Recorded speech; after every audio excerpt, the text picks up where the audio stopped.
bahas apa nih? Nah, boleh langsung di kolom komen.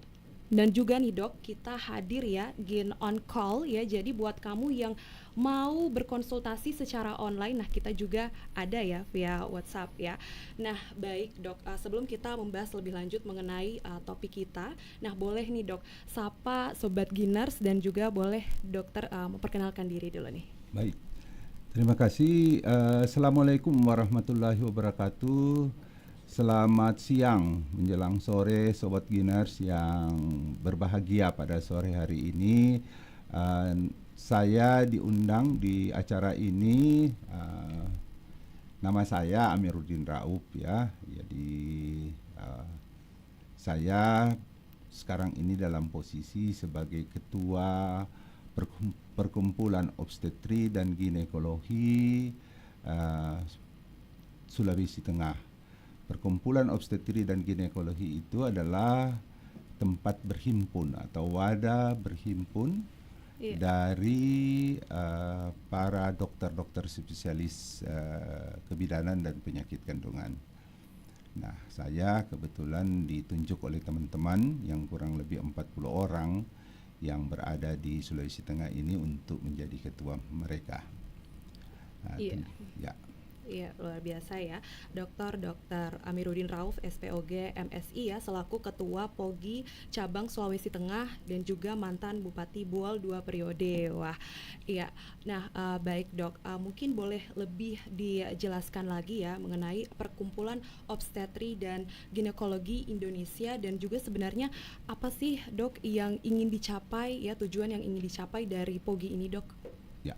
Jadi Perkumpulan Obstetri dan Ginekologi Indonesia itu adalah, sebagaimana saya sudah sampaikan tadi, adalah tempat berhimpun atau wadah dari seluruh spesialis obstetri dan ginekologi dan konsultannya.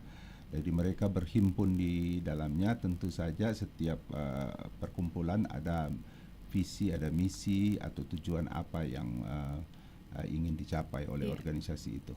Nah, secara khusus tentu saja kita bisa menyampaikan bahwa tujuannya adalah bagaimana membina para anggota yang berhimpun di dalamnya, yang memperjuangkan kepentingan anggota dan juga berkaitan dengan peningkatan kapasitas daripada anggota yang berada di perhimpunan ini.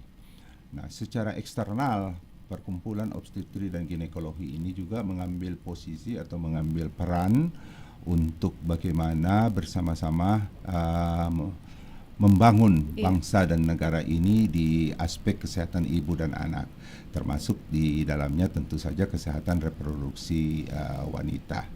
Nah, di aspek kesehatan ibu dan anak kita tahu bersama bahwa negara kita Indonesia ini masih berada angka kematian ibu dan angka kematian bayinya itu masih cukup tinggi. Kita tertinggi di deretan negara-negara ASEAN ya.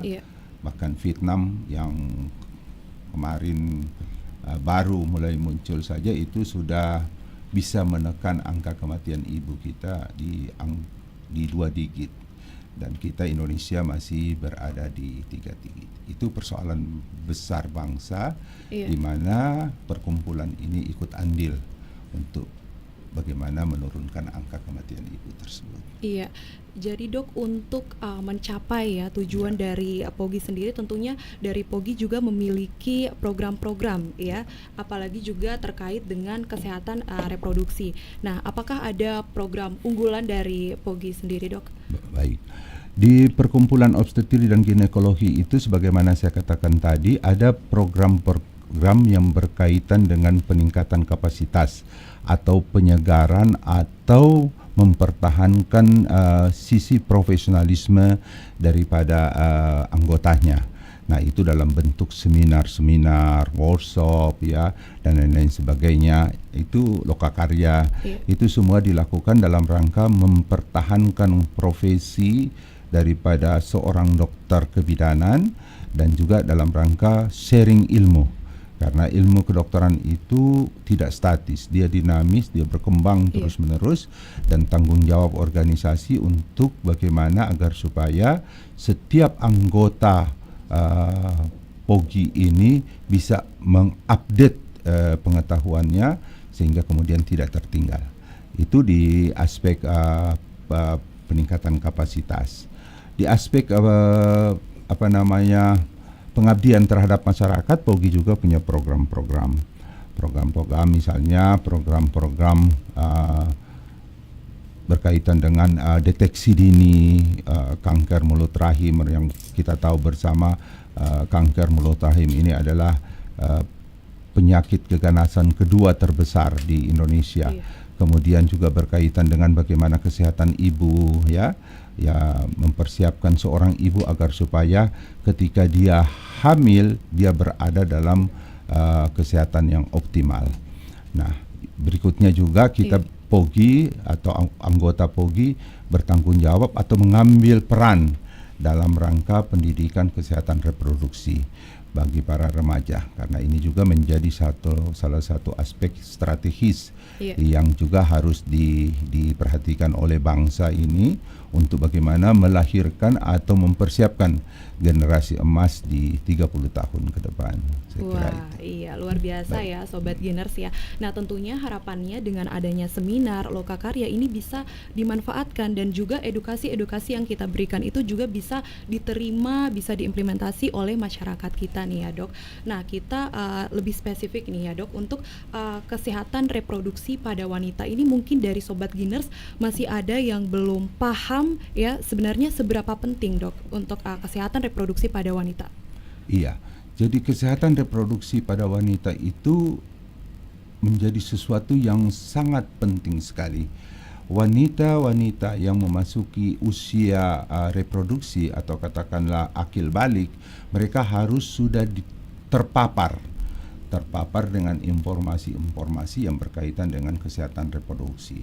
Dia sudah betul-betul memahami bagaimana secara anatomi kesehatan reproduksi wanita, perubahan-perubahan fisiologi apa yang terjadi pada seorang wanita ketika dia beranjak dari masa anak-anak menuju masa akil balik. Ini juga harus sudah dipaparkan, sudah harus diinformasikan kepada para remaja tentang perubahan-perubahan tubuh, perubahan-perubahan fisiologi yang berkaitan dengan organ reproduksi. Ya, karena ketika seorang anak wanita dia berpindah pada fase akil balik atau ketika dia mengalami haid yang pertama, itu adalah proses perubahan fisiologi anatomi dari seorang wanita itu dengan cepat mengalami perubahan. Ini dikaitkan dengan perubahan-perubahan produksi hormon-hormon tertentu, di mana organ-organ sekunder daripada wanita itu sudah mulai tumbuh, sudah mulai bertumbuh, ya. Seorang wanita kemudian sudah buah darahnya sudah semakin membesar, kemudian yang paling pasti setiap bulan dia kedatangan tamu yaitu haid. Nah, ini yang harus kita sudah sampaikan kepada anak-anak remaja kita. Dan setelah itu, setelah mereka memahami itu pada umur tertentu, kita juga sudah harus memberikan informasi tentang bagaimana peran alat organ-organ reproduksi, bagaimana kaitannya dengan baikannya antara hubungan antara laki-laki dan wanita itu sampai kemudian bisa melahirkan anak. Apa yang disebut dengan masa subur dan lain-lain sebagainya itu sudah harus disampaikan kepada seorang anak remaja. Dan potensi untuk terjadinya kehamilan ketika dia sudah masuk usia balik itu sudah sangat besar. Ini yang kadang-kadang tidak dipahami dengan baik oleh anak-anak remaja kita, sehingga kemudian banyak yang tersesat atau salah jalan. Saya kira seperti itu. Iya Dok, untuk kesehatan reproduksi sendiri ya wanita, bagi mereka yang belum menikah dan sudah menikah itu apakah ada perbedaan untuk menjaga kesehatan reproduksinya Dok? Secara umum sebetulnya sama ya, dari aspek hygiene atau kebersihannya, seorang wanita itu harus menjaga kebersihan alat-alat organ reproduksinya ya. Kebersihan itu tentu saja tidak harus menggunakan zat-zat kimia dan lain-lain sebagainya, tetapi cukup dengan membersihkan dan lain-lain sebagainya. Karena seorang wanita yang katakanlah mengabaikan kaidah-kaidah yang berkaitan dengan kebersihan, itu mudah tertular penyakit-penyakit infeksi, ya. Potensi untuk terjadinya penyakit infeksi pada seorang penyakit infeksi pada organ reproduksi wanita itu cukup tinggi. Oleh karena itu pemahaman tentang bagaimana menjaga kebersihan organ reproduksinya itu menjadi sangat penting sekali. Ya, saya kira di sana. Baik. Boleh dokter berikan contoh yang lebih spesifik lagi untuk bagaimana menjaga kesehatan reproduksi pada wanita, Dok? Ya. Seperti sebetulnya sederhana saja, ya. Pertama tentu saja mengganti secara rutin pakaian dalam. Pakaian dalam seorang wanita. Kemudian yang kedua membersihkannya tentu saja dengan baik, ya. Ada hal yang juga perlu diperhatikan bagi seorang wanita ketika wanita tersebut membersihkan habis buang hajat, ya. Setelah dia membuang hajat, itu kadang-kadang kan kebiasaan kita setelah membuang hajat, katakanlah apa istilahnya, cebok, ya. Nah, cebok itu biasanya salah kita. Kita kadang-kadang mengusap dulu bagian anus, ya, anus dulu, ya, tempat keluarnya tinja, baru ke depan. Ya, mestinya ini salah, karena kalau itu yang terjadi, kita mengusap anus yang ada kotorannya, itu kita usap ke depan. Dia mengusap juga sekaligus kemaluan daripada wanita, ya, sehingga kemudian mudah membawa kuman yang berasal dari feses, dari tinja, itu terhapus ke depan dan bisa masuk ke organ reproduksi wanita. Nah, ini salah. Nah, yang benar itu apa? Yang benar itu adalah mengusap ke belakang atau begini ke samping. Bukan mengusap ke depan. Itu misalnya contoh-contoh sederhana yang kita harus perhatikan. Ada hal yang juga saya ingin sampaikan kepada kita pada kesempatan yang sangat bagus ini, khususnya bagi para remaja, pengetahuan atau pemahaman mereka tentang penyakit menular seksual. Itu juga harus sudah disampaikan, sudah harus dipaparkan kepada adik-adik remaja kita. Kenapa ini menjadi penting? Bahkan pendidikan pendidikan seksual itu menurut saya itu sudah harus diinisiasi, sudah harus diinformasikan kepada adik-adik remaja kita, tentu saja dengan metode-metode yang tidak vulgar, yang tidak ini, ya. Ya, lebih terkesan edukasinya, ya, lebih terkesan edukasi. Kenapa? Karena kalau tidak, ada anak remaja kita itu bisa mendapatkan dari informasi dari HP, ya, dengan kemajuan informasi teknologi sekarang ini, mereka bisa mendapatkan informasi itu dari HP. Nah, informasi dari HP yang sepotong-sepotong itu cenderung sesat dan kemudian nanti bisa membangun sikap dari anak-anak remaja kita. Nah, saya kira seperti itu. Iya, jadi tadi Sobat Ziners ya sudah melihat ya bahwa memang kesehatan reproduksi menjadi alat vital kita. Jadi bukan hanya terlihat sehat dari luar, tetapi juga ya dari dalam, dan juga ini apalagi ini kesehatan untuk diri kita sendiri, bukan hanya untuk wanita tetapi juga untuk semua, kan, Dok? Iya, untuk semua. Iya, baik. Dokter boleh memberikan penjelasan lebih detail lagi terkait dengan penyakit yang bisa menyerang reproduksi pada wanita itu, selain yang tadi, Dok, apakah ada lagi? Ya. Penyakit-penyakit yang umum terdapat pada remaja kita itu biasanya mudah tertular dengan penyakit infeksi saluran kencing. Ya, mudah tertular dengan infeksi saluran kencing. Kenapa?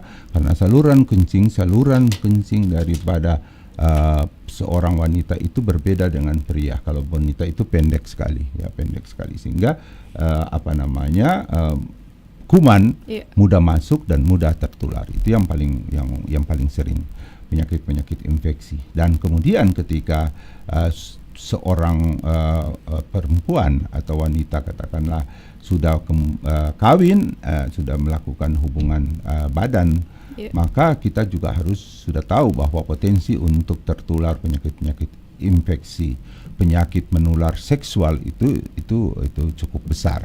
Misalnya penyakit HIV, penyakit sifilis, kemudian penyakit GO, ya gonoro, dan beberapa penyakit-penyakit virus lainnya. Nah, saya kira ini juga harus betul-betul disampaikan dengan sangat baik kepada wanita kita, kepada anak-anak remaja kita.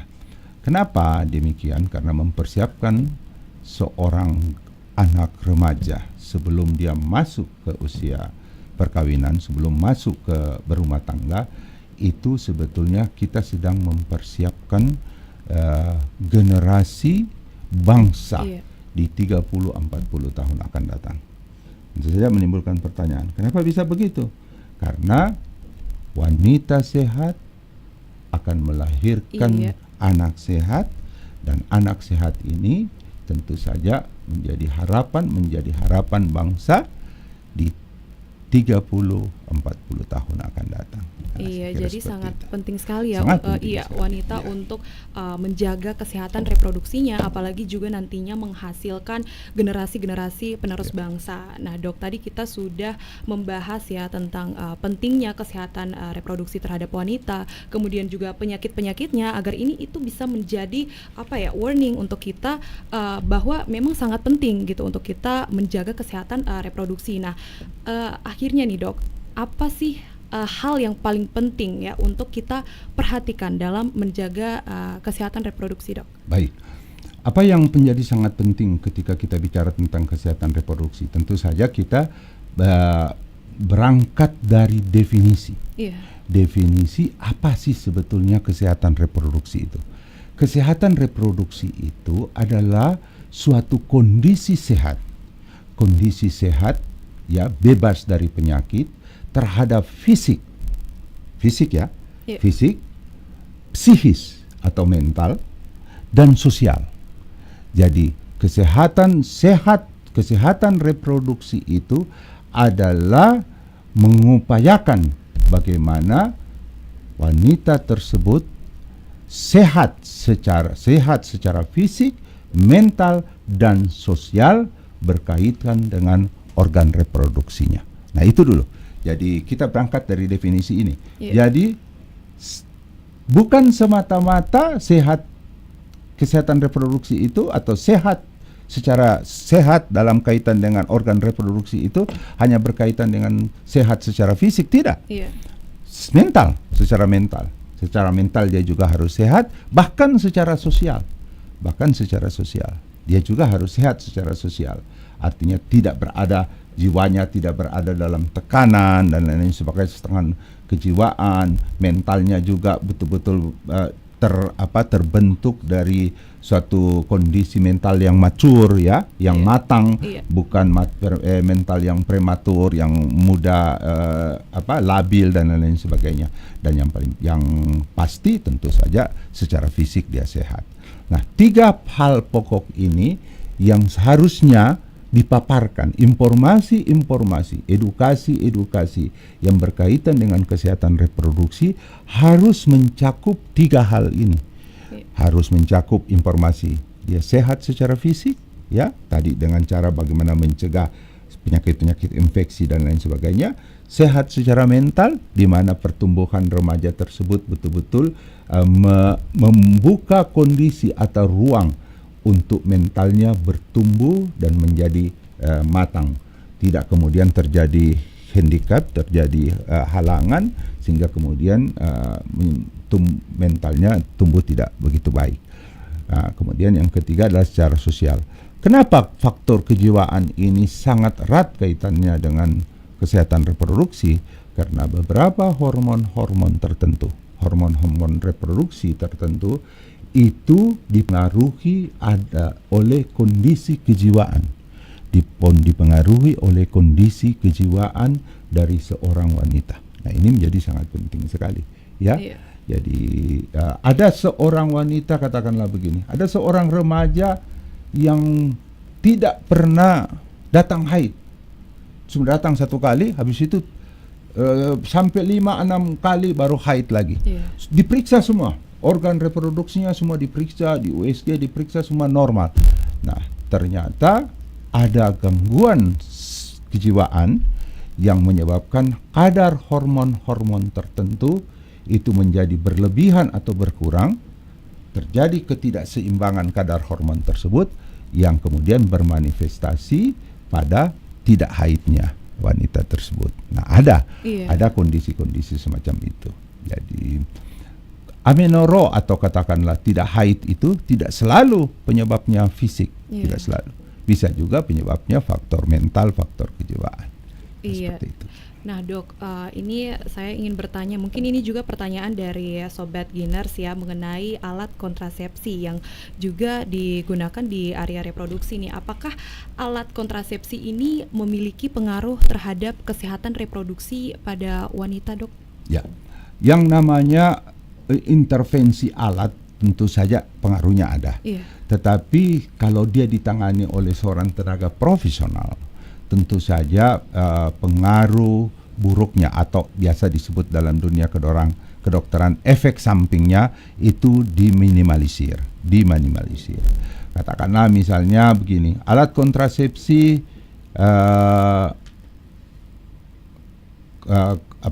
alat kontrasepsi hormon misalnya, ya, atau bahan kontrasepsi hormon.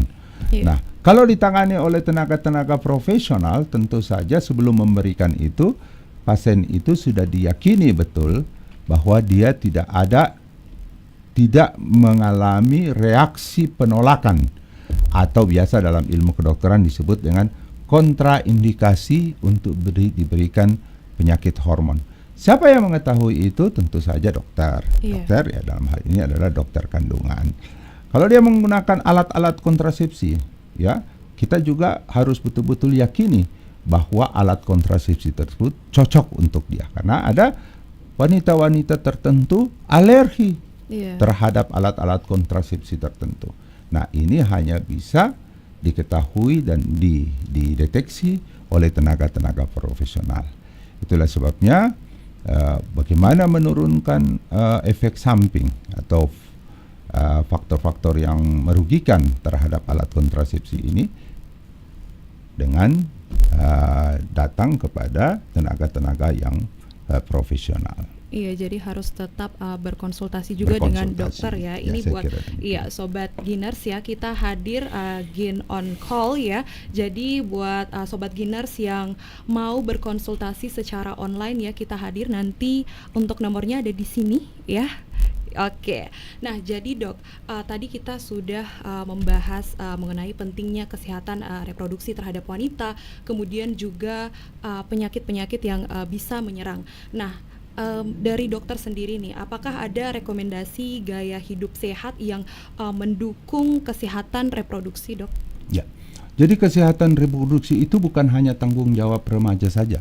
Kesehatan reproduksi itu adalah tanggung jawab masyarakat, tanggung jawab orang tua, dan tanggung jawab remaja itu sendiri. Ya, nah, orang tua perannya di mana? Orang tua memberikan atau menciptakan suatu kondisi sehingga anak itu bisa betul-betul bertumbuh dengan sehat, ya, bertumbuh fisiknya dengan sehat dengan memberikan asupan-asupan gizi, bertumbuh dengan sehat jiwa mentalnya dengan memberikan suatu keadaan atau kondisi yang nyaman sehingga kemudian tidak terjadi blok terhadap pertumbuhan daripada mental atau kejiwaannya. Dan masyarakat juga tentu saja masyarakat juga menjadi sangat penting sekali untuk menciptakan suatu kondisi di mana kesehatan reproduksi itu bisa betul-betul tercipta, terbangun, ya, dengan kondisi masyarakat yang sehat, ya. Di masyarakat yang tentu saja keluar dari kaidah-kaidah normatif, nah, kesehatan reproduksi menjadi tidak begitu bagus terjadi. Jangan kita lupa bahwa kesehatan reproduksi itu juga bukan cuma pada wanita, pada laki-laki juga, ya. pada remaja pria juga kita menjadi sangat penting sekali. Peran memahami baik secara garis besar tentang apa itu organ reproduksi, bagaimana fungsi organ reproduksi itu perlu diinisiasi, perlu dipaparkan kepada para remaja-remaja kita. Iya, jadi sebenarnya dok, ini itu sangat penting dimulai dari bapak ibunya Ya. dulu, dari orang tuanya dulu. Karena kalau sudah dimulai dari orang tuanya, maka anak-anaknya juga akan teredukasi seperti itu. Dan ya ini bisa kita mulai dari diri kita sendiri dulu nih ya, sobat Giners. Nah terakhir nih dok, mungkin dokter ada pesan untuk sobat Giners? Ya, saya kira begini kepada kita semua ya, kita semua para remaja, sobat Giners ya, terutama anak-anak kita, anak-anak remaja kita, hidup kita ini sebetulnya ketika kita diberi kehidupan dan kemudian kita lahir di negara kita yang kita sangat cintai ini, yaitu Indonesia, semua orang termasuk adik-adik, termasuk anak-anak saya, semua memiliki tanggung jawab. Tanggung jawab itu apa? Tanggung jawab bagaimana mempersiapkan, bagaimana mengisi fase-fase di mana kita berada itu untuk nanti bermanfaat bagi kemajuan bangsa dan negara kita. Generasi sekarang ya, anak-anak kita itu tentu saja adalah masa depan bangsa dan negara. Nah, ini menjadi sangat penting sekali, terutama bagi wanita. Kita kemarin membahas bagaimana sebetulnya kita menciptakan generasi emas di 30 tahun akan datang. 30 tahun akan datang atau 100 tahun kemerdekaan Indonesia. Itu pada tahun berapa itu? 2045 ya.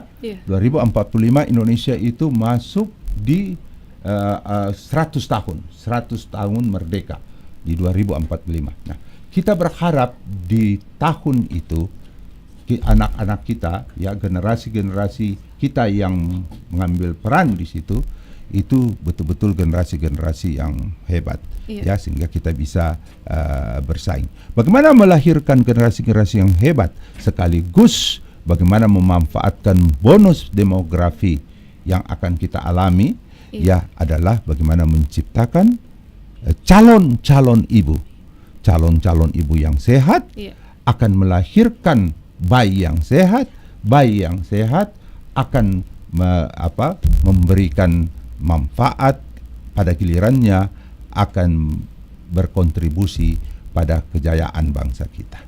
Saya kira itu yang penting. Jadi ya sobat Giners ya, kita itu harus bisa sehat dulu secara fisik, mental, sosial ya. Dan tadi juga kita sudah membahas pentingnya kesehatan reproduksi pada wanita, tetapi tidak hanya untuk wanita saja ya, tetapi juga untuk laki-laki ya, itu sangat penting. Dan juga kita juga sudah membahas mengenai penyakit ya.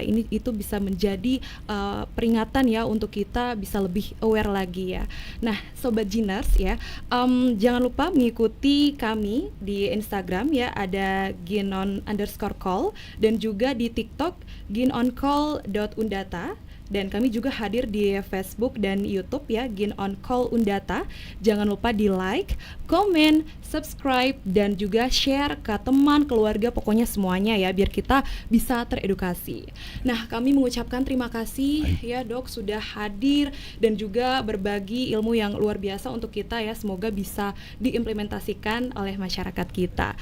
Nah, untuk menutup podcast kita kali ini dok, kita ada tagline ya. Jadi boleh kita bareng dok? Iya boleh. Iya, jadi boleh Gin on Talk, let's talk about women's health. Ya, baik. Oke. Gin on Talk, let's talk about women's health. Oke, sampai jumpa di episode selanjutnya ya sobat Giners. Dadah. Terima kasih.